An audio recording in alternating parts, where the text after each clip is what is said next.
सिङ्गापुरभन्दा राम्रो बनाइदिन सक्छ नेपाललाई अवसर दियो भने हर्क साम्पाङले। किनकि काम गर्ने मान्छे हो नि त, गफ होइन कि काम गर्ने मान्छे हो कि हर्क साम्पाङ र हर्क साम्पाङको टिम।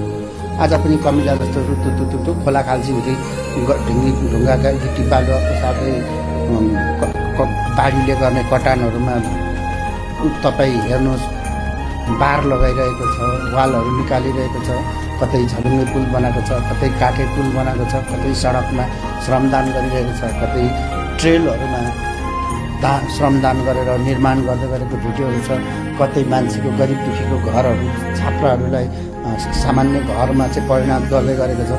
यो त एउटा अभियान हो र दिनै पछि श्रमदान गर्नुपर्छ भन्ने छैन नि त।